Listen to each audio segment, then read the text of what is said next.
Hello friends, welcome to study with crazy गुरु।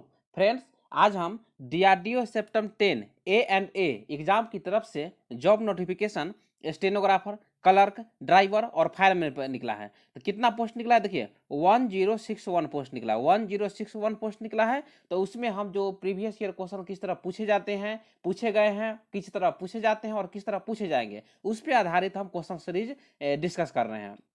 देखिए friends, आप लोग का क्या है, आपको नोटिफिकेशन बता दें। बहुत सारे स्टूडेंट को पता नहीं होगा, यदि आप लोग नए देख रहे हैं, नए वीडियो देख रहे होंगे, तो इसका जो डीआरडीओ सेप्टम 10 A&A जो जॉब नोटिफिकेशन निकला था, उसका एडमिट कार्ड डाउनलोड हो चुका है। उसका एडमिट कार्ड डाउनलोड मतलब आप लोग कर लीजिए, एडमिट कार्ड आ चुका है। और क्या है, देखिए 12 मार्च से जो है पेपर स्टार्ट है, तो आपके पास टाइम नहीं है। तो इसीलिए जो मोस्ट इंपॉर्टेंट क्वेश्चन है, मोस्ट इंपॉर्टेंट क्वेश्चन मीन्स क्या, देखिए टोटल नंबर ऑफ क्वेश्चन आपसे 75 क्वेश्चन पूछ जाएंगे। डीआरडीओ में total number of question 75 question पूछ जाएंगे। 1 आवर का, देखिए 1 आवर का एग्जाम होगा। और सीबीटी मोड, बोलिए सर सीबीटी मोड मीन्स क्या, सीबीटी जो मोड मीन्स हो जाता है, मतलब आपका जो एग्जाम होगा आपका ऑनलाइन एग्जाम होगा। क्या होगा, ऑनलाइन एग्जाम होगा। 1 आवर का एग्जाम होगा, 75 क्वेश्चन है और इसमें निगेटिव मार्किंग नहीं है। बोलिए sir negative marking no means क्या, निगेटिव मार्किंग नहीं है तो आपको 75 क्वेश्चन करके ही आना है। तो इस पर हम सेपरेट वीडियो ला देंगे, किस तरह आपको करंट अफेयर करना है, किस तरह आपको पॉलिटी पढ़ना है, उसके बाद कौन कौन सा टॉपिक से आता है। तो आप लोग कमेंट में कीजिए सर ये वीडियो लाइए, आपको बीच में ये वीडियो ला दिया जाएगा, याद रखिएगा। उसके बाद आपको बता दें, देखिए ये क्या है क्लास, ये है मध्यकालीन भारत का इतिहास, मतलब मिडिएबल हिस्ट्री है। क्या है, मिडिएबल हिस्ट्री है। तो आपको हम कितना दिन से बोल रहे थे, प्ले लिस्ट बना है, उसमें भी हम उसका थ्योरी पढ़ा चुके हैं। और आज हम जो मोस्ट इंपॉर्टेंट क्वेश्चन है, जो आपसे क्वेश्चन पूछे जाते हैं, और वो स्टेट लेवल एग्जाम दीजिए या सेंट्रल लेवल एग्जाम दीजिए, क्वेश्चन वहां से पूछे जाने की संभावना है। तो देखिए टोटल नंबर ऑफ क्वेश्चन जो होगा, आपको 20 क्वेश्चन जीके जीएस में पूछेगा। 20 क्वेश्चन जीके जीएस में पूछेगा, उसमें से आपको देखिए हिस्ट्री आपको देख के सही से जाना है, हिस्ट्री। उसके बाद पॉलिटी, पॉलिटी देख के जाना है। उसके बाद करेंट अफेयर देख के जाना है। उसके बाद जनरल साइंस देख लीजिए, और इकोनॉमिक्स और जियोग्राफी थोड़ा थोड़ा आप देख लीजिए। हम टेस्ट सीरीज, जो टेस्ट सीरीज शुरू में बताए हैं, प्ले लिस्ट बना है, उसमें हम डिस्कस कर चुके हैं। वहां से आप लोग तैयारी कर सकते हैं, याद रखिएगा।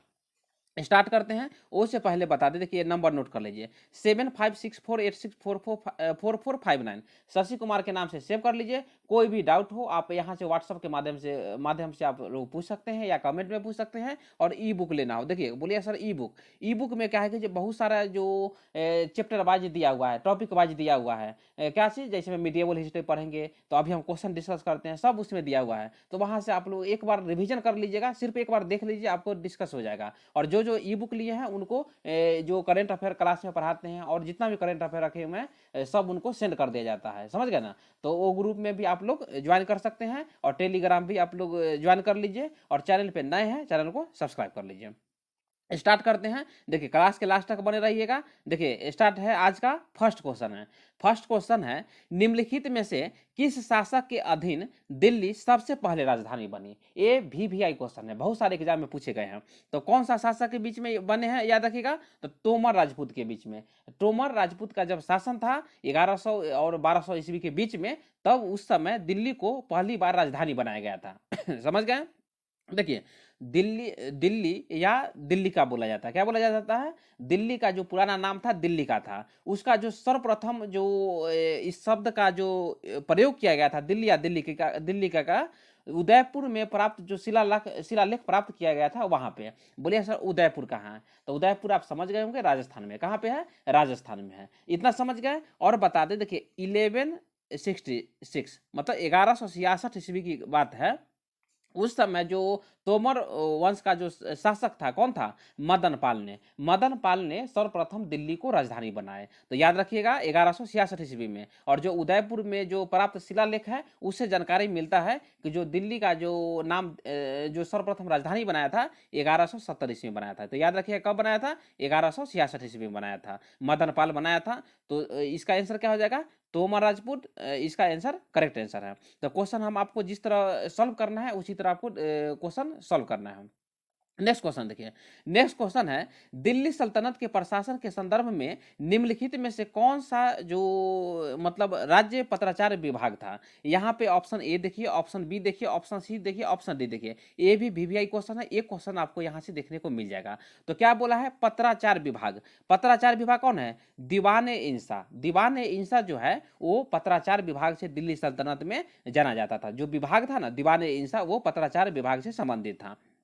और हम महत्वपूर्ण देख लेते हैं क्या है, दीवान ए रिसालत। दीवान ए रिसालत अपील विभाग था। दीवान ए आरिज या अरिज बोलिए सन्य विभाग था। उसके बाद क्या है, दीवान ए बंदगान जो कि दास विभाग था, याद रखिएगा। और सबसे ज्यादा जो दास था 2,80,000 मतलब दास जो था फिरोज शाह तुगलक के शासनकाल में सबसे ज्यादा दास दिल्ली सल्तनत में था। इतना हम आपको पहले भी बता दिए थे और ये भी क्वेश्चन पूछे जाते हैं।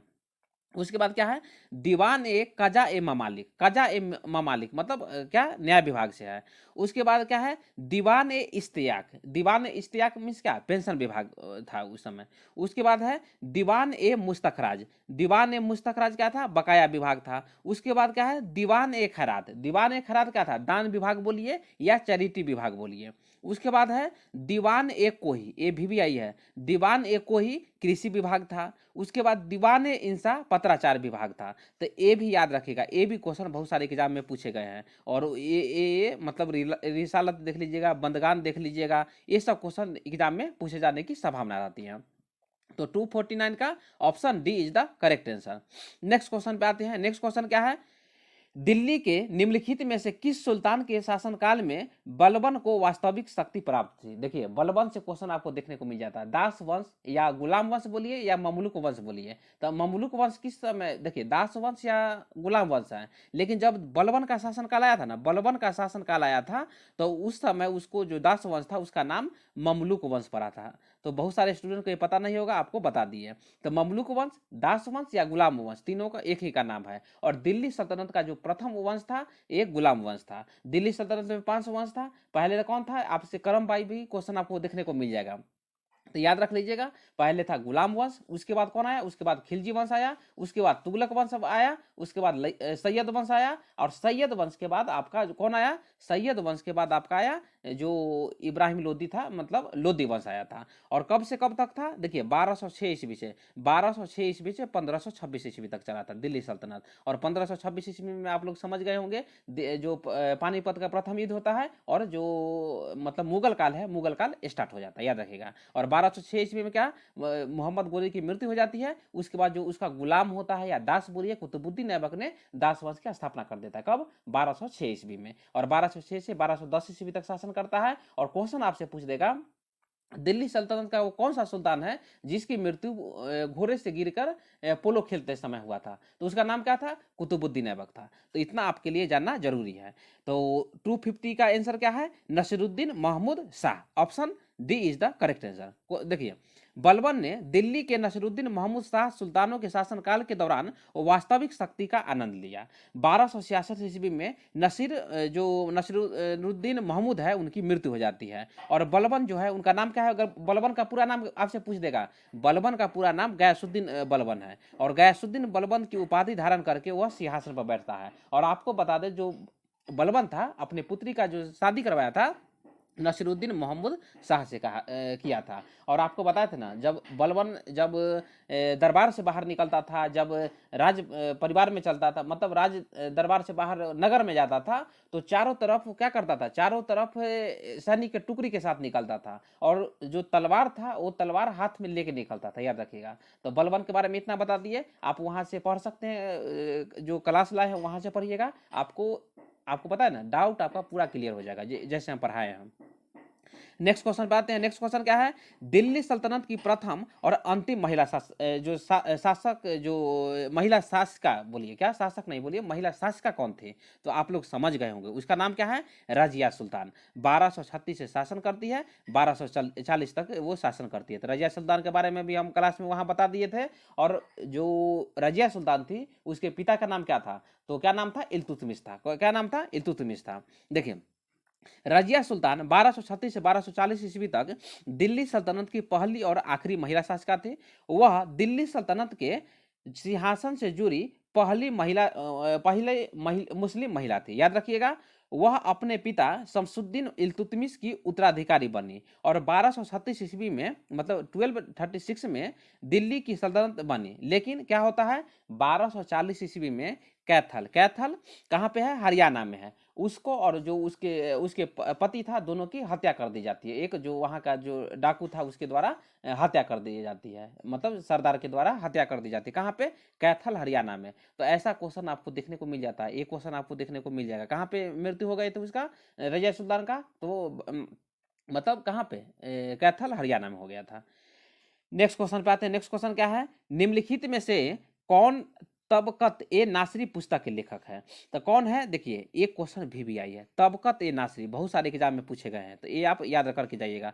तबकत ए नासरी जो पुस्तक है मिनहाज उस सिराज, मिनहाज क्या है, मिनहाज उस सिराज के द्वारा लिखा गया है। तो option A is the correct answer. देख लीजिए इसके बारे में क्या है। तबकत ए नासरी किताब के लेखक मिनहाज उस सिराज है। अल बरूनी जानते हैं, एक ईरानी विद्वान थे और उन्होंने 1017 ईस्वी में भारत की यात्रा की थी। तो भारत की यात्रा की थी तो उस समय किसके साथ कौन था लुटेरा बताइए, तो महमूद गजनबी था। अब भारत पे 17 बार आक्रमण किया था, याद रखिएगा, महमूद गजनबी। तो अल बरूनी जो था महमूद गजनबी के साथ भारत आया था, इतना याद रखिएगा। भारत की यात्रा की और भारतीय संस्कृति तारीख अल हिंद पर एक ग्रंथ लिखा। तो ऐसा भी क्वेश्चन देखने को मिल जाएगा, तारीख अल हिंद किसके द्वारा लिखा गया है, तो अल बरूनी के द्वारा लिखा गया है। उसके बाद क्या है, जियाउद्दीन बर्नी दिल्ली सल्तनत के एक मुस्लिम राजनीतिक विचारक थे और उन्होंने एक किताब तारीख ए फिरोज शाही, जिसे क्या कहा जाता है, जो मध्यकाल जो मध्य युगीन भारत पर एक किस तरह सल्तनत चल रहा था उस पर लिखी गई है, याद रखिएगा। तो तारीख ए फिरोज शाही किसके द्वारा लिखा गया है, तो अल बरूनी जो क्या नाम है, जियाउद्दीन बर्नी के द्वारा लिखा गया है। उसके बाद देखिए अमीर खुसरो के बारे में आप लोग जानते होंगे। अमीर खुसरो एक इंडो फारसी सूफी गायक, विद्वान और कवि थे, जिन्हें अक्सर भारत की आवाज़ या उर्दू साहित्य के पिता के रूप में जाना जाता है। भारत की आवाज़ या उर्दू साहित्य के पिता के रूप में किसे जाना जाता है, तो अमीर खुसरो को जाना जाता है। ये क्वेश्चन भी आई है, अमीर खुसरो के बारे में क्वेश्चन आता है, हम आगे डिस्कस कर लेते हैं।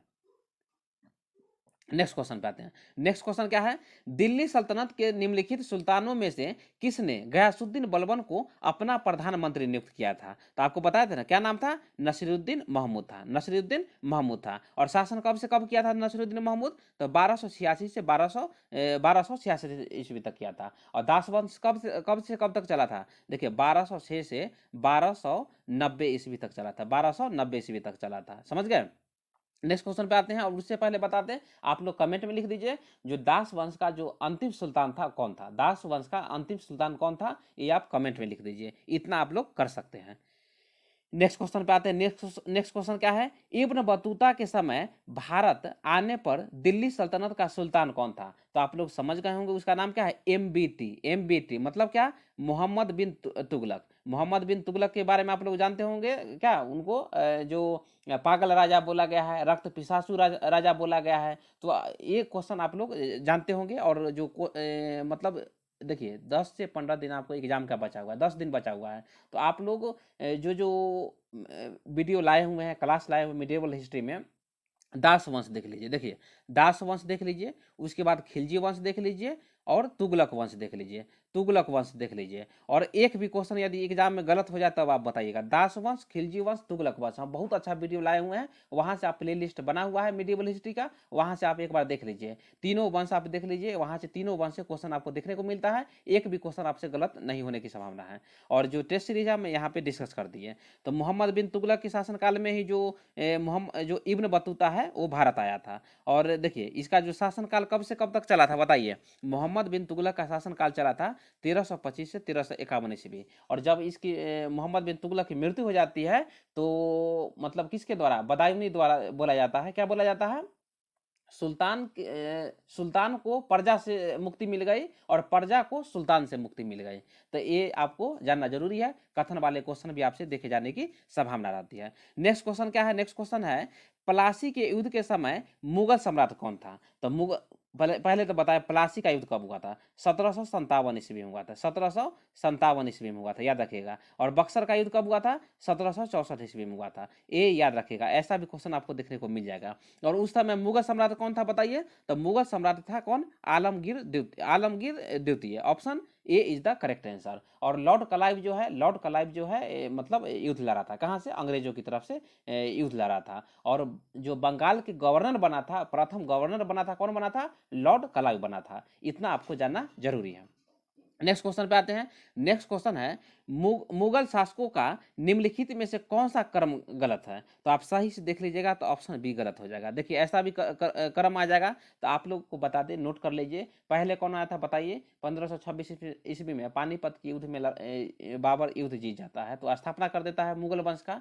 पहले कौन आया था, बाबर आया था। उसके बाद कौन आया था, हुमायूं। उसके बाद अकबर के बाद जहांगीर के बाद कौन आया था बताइए, जहांगीर के बाद शाहजहां आया था। और शाहजहां के बाद आया था औरंगजेब। और औरंगजेब के बाद उत्तर मुगल काल स्टार्ट हो गया था, समझ गए ना। तो उसमें लंपट मूर्ख कौन कौन थे, समझ गए ना, लंपट मूर्ख। उसके बाद बेखबर राजा, क्या क्या उपाधि उसको दिया गया है। उसमें बहादुर शाह थे, समझ गए ना। उसके बाद आपको बता दे घृणित कायर किसको बोला जाता है, तो घृणित कायर बोला जाता है फर्रुखसियर को बोला जाता है। किसको, फर्रुखसियर को था। तो ये सब शासक था उत्तर मुगल काल में आया था, याद रखिएगा। और 1 नवंबर 1858 को बता दिए थे, जो मुगल वंश का जो अंतिम शासक था बहादुर शाह जफर को कैद कर लिया जाता है, उनको रंगून भेज दिया जाता है। और जो भारत का जो शासन है, भारत का शासन क्राउन के हाथ में चला जाता है और मुगल वंश को समाप्त कर दिया जाता है। इतना आपको जानना जरूरी है। नेक्स्ट क्वेश्चन पे आते हैं। नेक्स्ट क्वेश्चन क्या है, एक स्तंभ जिस पर 3 अलग अलग कालखंडों अर्थात मौर्य काल, गुप्त काल एवं मुगल काल के उत्कीर्ण लेख है, कहाँ पे स्थित है बताइए। तो इलाहाबाद प्रयागराज में स्थित है। तो इलाहाबाद का नाम क्या है, आप लोग समझ गए होंगे, प्रयागराज है। तो प्रयागराज में स्थित है। Option C is the correct answer, याद रखिएगा। इसमें क्या है, इसमें गुप्त वंश के समुद्रगुप्त आपको हम जो एंशियंट हिस्ट्री है उस पर भी हम वीडियो आपको ला देंगे, याद रखिएगा। तो क्या है, गुप्त वंश के समुद्रगुप्त, मौर्य वंश के अशोक और मुगल सम्राट जहांगीर की प्रशंसा करने वाली जानकारी किसमें शामिल है, प्रयागराज प्रशस्ति इलाहाबाद में है। तो याद रखिएगा, समुद्रगुप्त, अशोक और जहांगीर की प्रशंसा इसमें किया गया है। तो ऐसा क्वेश्चन भी देखने को आपको मिल जाएगा, याद रखिएगा। नेक्स्ट क्वेश्चन देखिए। नेक्स्ट क्वेश्चन है, दिल्ली सल्तनत के राज्य एवं प्रशासन के संदर्भ में मुक्ति शब्द का अर्थ क्या है। देखिए बहुत सारे एग्जाम में पूछा गया है, क्या, मुक्ति। मुक्ति क्या था, तो इक्ता कहे जाने वाले भू अनुदान का जो धारक था उसको क्या बोला जाता था, मुक्ति बोला जाता था। तो 258 का option B is the correct answer, समझ गए क्या है। देखिए खिलजी और तुगलक जो के अधीन प्रशासक और चकबंदी, खिलजी और तुगलक ने मुक्तदा या मुक्ति बोलिए नामक स्थानीय कमांडरों को नियुक्त किया था। और उन्हें प्रबंधन के लिए दी गई भूमि को क्या कहा जाता था, जो भूमि प्रदान किया जाता था उसको इक्ता कहा जाता था। क्या कहा जाता था, इक्ता कहा जाता था। और इक्ता क्या है हम वीडियो में बता चुके हैं। उसके बाद बता दें आपको, एकतादारों ने सैन्य अभियानों का नेतृत्व किया, कानून और व्यवस्था बनाए रखी और करों का संग्रह किया। जो कर का है, जो नगर से कर लिया जाता था उसका संग्रह किया और अपने सैनिकों का भुगतान करते थे, समझ गए। नेक्स्ट क्वेश्चन पे आते हैं। नेक्स्ट क्वेश्चन है, निम्नलिखित में से किसे लोकप्रिय ढंग में भारत के तोते के नाम से जाना जाता था। तो याद रखिएगा किसको बोला जाता है बताइए, अमीर खुसरो को बोला जाता है, याद रखिएगा। तो ऐसा क्वेश्चन देखने को मिल जाएगा। देखिए वह 1263 से 1325 ईस्वी तक रहे और एक सूफी कवि, संगीतकार और विद्वान थे। और उनके बारे में बोला जाता है कि जो 7 दिल्ली सल्तनत के जो सुल्तान बने थे उनका ये जो शासनकाल देख चुके हैं, कौन, अमीर खुसरो। तो ऐसा भी क्वेश्चन देखने को मिल जाता है। और उन्हें क्या बोला जाता है बताइए, उन्हें क्या बोला जाता है, तोता ए हिंद या तूत हिंद बोला जाता है। तो ये याद रखेगा, तोता ए हिंद या तूत ए हिंद किसको बोला जाता है, तो Amir Khusro. Option C is the correct answer. Next question है, मुगल काल में संस्कृत से फारसी में अनुवादित महाभारत को क्या नाम दिया गया था। तो क्या नाम दिया गया था बताइए, तो बता दे आपको क्या नाम दिया गया था, तो उसको रज्मनामा नाम दिया गया था। तो option C is the correct answer. बहुत सारे एग्जाम में पूछे गए हैं और आपसे भी पूछे जाने की संभावना है। देखिए 1580 की घटना है, 1580 की घटना में। सम्राट कौन था उस समय? तो अकबर था। अकबर ने संस्कृत महाभारत के फारसी में अनुवाद कराया था। जो महाभारत था ना, संस्कृत भाषा में लिखा हुआ, उसको फारसी में अनुवाद करवाया था। नवनिर्मित मुगल महाकाव्य, जिसे क्या कहा गया? रज्मनामा कहा गया। रज्मनामा का मीनिंग क्या होता है? युद्ध की पुस्तक कहा जाता है, समझ गए? उसको जो मतलब उसको अनुवाद करवाया था, याद रखिएगा। नेक्स्ट क्वेश्चन क्या है? भारत में चारबाग शैली के स्थापत्य की शुरुआत किसने की थी? तो किसने की थी बताइए? मुगल के द्वारा शुरू की गई थी। इतना आप लोग देख लीजिएगा। ये क्वेश्चन आपको जो है वीवीआई क्वेश्चन है, बहुत सारे एग्जाम में पूछे गए हैं। नेक्स्ट क्वेश्चन पे आते हैं। नेक्स्ट क्वेश्चन क्या है? मुगलों के संदर्भ में निम्नलिखित में से कौन सा कथन सही नहीं है? देखिए, आपको सही से पढ़िए, कौन सा कथन सही नहीं है। तो क्या क्या क्वेश्चन है, देख लीजिए क्या है। वे पितृ पक्ष में तैमूर के वंशज थे। यस, ये थे। बाबर अपनी माँ की तरफ से चंगेज खां से संबंधित था। तो याद रखिएगा, पिता पिता का संबंध किससे था? तो तैमूर लंग के वंशज थे। और जो माता का संबंध था जो चंगेज खान से वंशज से थे। उसके बाद क्या है? उज्बेकियों द्वारा बाबर को उसकी मातृभूमि फरगानों से बाहर कर दिया गया था। यस, ये ऐसा ही है। उसके बाद क्या है? मुगल दरबार के इतिहासकार उन्हें एक महान ईरानी राजा अफरासियाब के वंशज के रूप में वर्णित करते हैं। तो ये गलत है, ये गलत है। तो आपसे क्या पूछा था? कौन सा कथन सही नहीं है? तो option A is the correct answer. Next question पे आते हैं। नेक्स्ट क्वेश्चन है, भारत के इतिहास में फिल इन द ब्लैंक से कब तक अवधि को दिल्ली सल्तनत के रूप में जाना जाता है? तो आपको बता दिए हैं 1206 से 1526 ईस्वी। और ये याद रखिएगा, दास वंश, ममलुक वंश या गुलाम वंश बोलते हैं। उसके बाद खिलजी वंश, उसके बाद तुगलक वंश, तुगलक के बाद सैयद वंश, सैयद के बाद आपका आ जाता है लोधी वंश। और लोधी वंश का अंतिम सम्राट कौन था बताइए? तो इब्राहिम लोधी था। दिल्ली सल्तनत का प्रथम सुल्तान इब्राहिम लोधी था, जो युद्ध भूमि में युद्ध लड़ते हुए मारा गया था। तो ऐसा भी क्वेश्चन आपको देखने को मिल जाता है। नेक्स्ट क्वेश्चन पे आते हैं। नेक्स्ट क्वेश्चन है, फिल इन द ब्लैंक्स है। में विजय के शहर फतेहपुर सीकरी का निर्माण मुगलों के गौरवपूर्ण शासनकाल के दौरान किया गया था। तो इसका करेक्ट आंसर क्या हो जाएगा बताइए? आगरा में किया गया था। कहाँ पे? आगरा में किया गया था। देखिए, आगरा में विजय का शहर फतेहपुर सीकरी मुगलों के गौरवशाली शासनकाल के दौरान बनाया गया था। फतेहपुर सीकरी उत्तर भारत का एक छोटा सा शहर है, जो आगरा के पश्चिम में है। आगरा के कहाँ पे है? पश्चिम में है। जिसकी स्थापना कब हुआ था? 16वीं सदी में हुआ था। मुगल सम्राट ने की थी। और मुगल सम्राट कौन था उस समय? तो मुगल सम्राट उस समय जो था, अकबर था। कौन था? अकबर था। उनके केंद्र में लाल बलुआ पत्थर की इमारतें हैं, और बुलंद दरवाजा हो गया, जामा मस्जिद है। देखिए, बुलंद दरवाजा का निर्माण किसके द्वारा किया गया था? तो अकबर के द्वारा किया गया था। तो ऐसा भी क्वेश्चन देखने को मिल जाएगा। नेक्स्ट क्वेश्चन है, मलिक इख्तियार क्या है? मलिक इख्तियार उद दिन अल तुनिया द्वारा रजिया सुल्तान को निम्नलिखित में से किस किले में कैद किया गया था? तो किस किले में कैद किया गया था? याद रखिएगा, बठिंडा में किला मुबारक में। मुबारक जो वो किला का नाम था, याद रखिएगा, बठिंडा में। तो आपको बता दें, देखिए, रजिया सुल्तान का पति का क्या नाम था? अल्तुनिया था। और आपको बताते ना, 1240 ईस्वी में जो कैथल हरियाणा में कुछ सरदारों के द्वारा, जो सरदारों या बोलिए जो डाकुओं के द्वारा अल्तुनिया और रजिया सुल्तान की हत्या कर दी जाती है। तो ये आप याद रखिएगा। देखिए, रजिया सुल्तान को मलिक इख्तियार उद दिन अल्तुनिया ने बठिंडा के किला मुबारक में कैद कर लिया था। उसके बाद जो रजिया सुल्तान है, अल्तुनिया से शादी कर लेते हैं, याद रखिएगा। राजा दब ने बठिंडा में किला मुबारक बनवाया था। जो किला मुबारक का निर्माण किसके द्वारा किया गया था? तो राजा दब के द्वारा किया गया था। और आपको बता दें, देखिए, जयपुर जो राजस्थान वाले हैं स्टूडेंट, देख लीजिए, जयपुर में जयगढ़ किला आप जानते हैं ना, 1726 ईस्वी में जयसिंह द्वितीय द्वारा बनाया गया था, याद रखिएगा। और मेहरानगढ़ किला बताइए? तो राव जोधा के द्वारा बनाया गया था। राव जोधा के द्वारा मेहरानगढ़ किला कहाँ पे बनाया गया था? तो जोधपुर में बनाया गया था। तो याद रखिएगा। और आपको बता दें, जो राजस्थान के जो स्टूडेंट हैं, आप लोग कमेंट में बताइए मतलब राजस्थान में कौन सा एग्जाम होने वाला है। तो उसका हम हिस्ट्री भी आपको पढ़ा देंगे, वहाँ का जियोग्राफी पढ़ा देंगे। उसके बाद जो वहाँ का कला एवं संस्कृति है, जैसे में लोक देवता है, लोक देवी है, सब हम मेला है, समझ गए ना, आभूषण है, सब मैं पढ़ा दूंगा वहाँ के बारे में, समझ गए।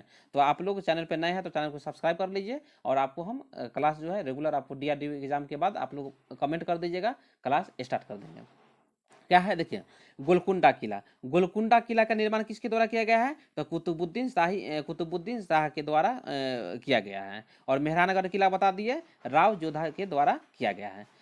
नेक्स्ट क्वेश्चन पे आते हैं। नेक्स्ट क्वेश्चन देखिए क्या है, फिल इन द ब्लैंक्स है, किसने अपने भरोसेमंद रईसों को तुर्कान ए जो चहलगानी बोलिए या चलागानी के नाम से जाना जाने वाले 40 सरदारों के समूह में संगठित किया था? तो क्या नाम है? इल्तुतमिश। इल्तुतमिश जो है स्थापना कर देता है और बलबन जो है वो समाप्त कर देता है। क्या करता है? बलबन जो है, जो चहलगानी, जो तुर्कान चहलगानी था, उसको मतलब खत्म कर देता है, याद रखिएगा।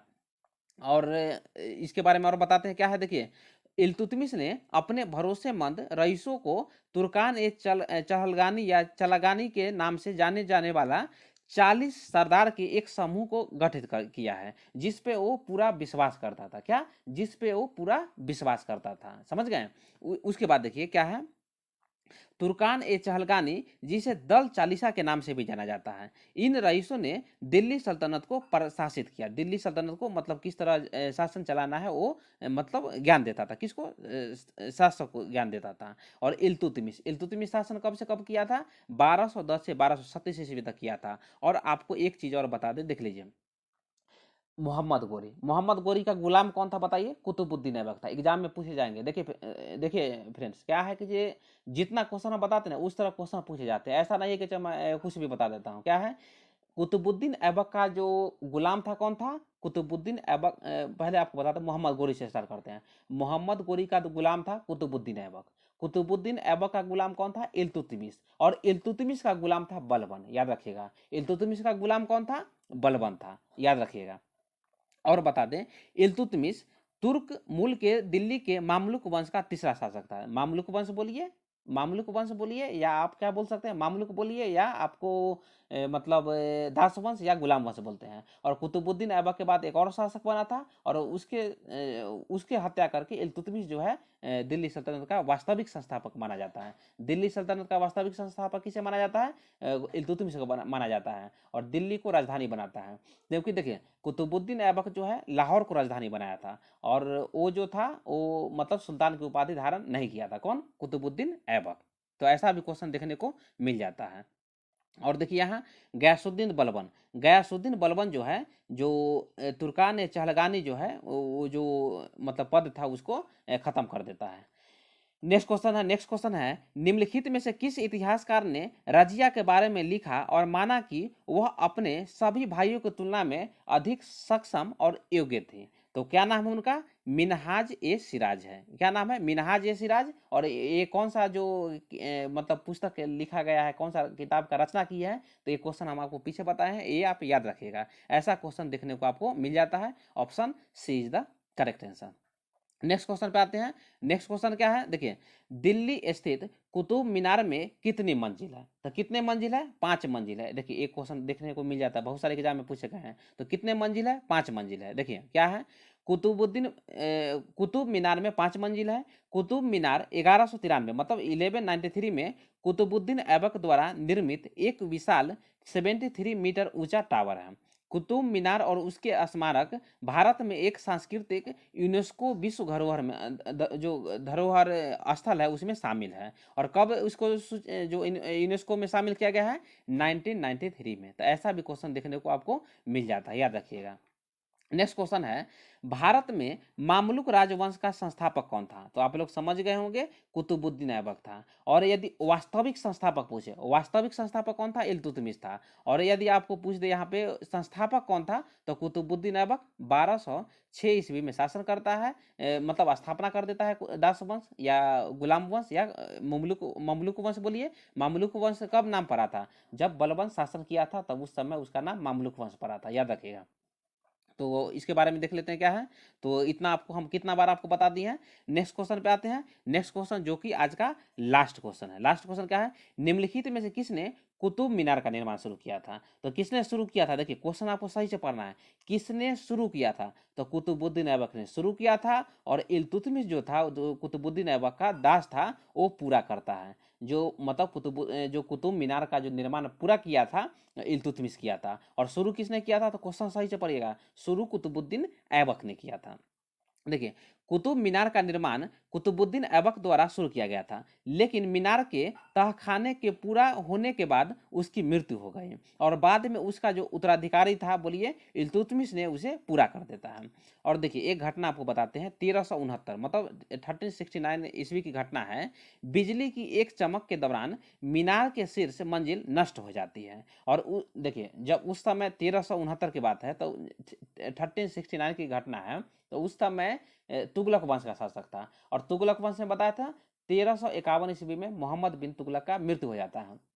और उसका जो चचेरा भाई है, चचेरा भाई कौन था? फिरोज शाह तुगलक शासन करता था। तो 1369 में कौन था? तुगलक वंश के शासक था फिरोज शाह तुगलक। उसने क्या किया था? जो मीनार की शीर्ष मंजिल नष्ट हो गई थी, उसका जो क्षतिग्रस्त मंजिल का फिर से निर्माण किया था, मतलब पुनर्निर्माण किया था।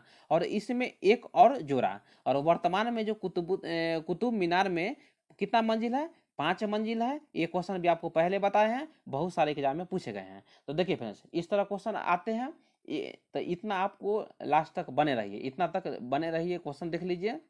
और एक वीडियो और ला देंगे ना, तो उसमें पूरा जो मध्यकालीन भारत है वो खत्म हो जाएगा। क्वेश्चन यहीं से पूछे जाएंगे। उसके बाद आपको जो एंशियंट हिस्ट्री है, मतलब जो प्राचीन भारत है, एंशियंट हिस्ट्री है, उससे क्वेश्चन ला देंगे। उसमें हम आपको एक वीडियो में जैन धर्म और बौद्ध धर्म से बता देंगे, क्योंकि वहाँ से भी क्वेश्चन पूछे जाते हैं। और कुछ हम आपको पहले का जो राजवंश था, मौर्य मौर्य काल, उसके बाद गुप्त काल, वहाँ से भी क्वेश्चन आपको ला देंगे। तो क्या करना है आपको? चैनल पे नए हैं, चैनल को सब्सक्राइब कर दीजिए। और करेंट अफेयर का जो क्लास है, रेगुलर हम 10-10 12-12 वीडियो जब तक एग्जाम नहीं है तब तक हम लाएंगे। उसका पीडीएफ तैयार हो चुका है। और जो जो स्टूडेंट ई बुक लिए हैं उनको भी सेंड कर दिया जाएगा। तो जो जो स्टूडेंट ई बुक नहीं लिए हैं, एक बार ई बुक ले लीजिए। वहाँ से आप जो इडियम्स है, उसके बाद जनरल इंग्लिश का बात बता रहे हैं, इडियम्स है, सिनोनिम है, एंटोनिम है, वहाँ से थोड़ा थोड़ा आप लोग प्रैक्टिस कर लीजिए। और क्लास देखिए, बस आपके लिए पर्याप्त है। मिलते हैं नेक्स्ट वीडियो में। Thank you.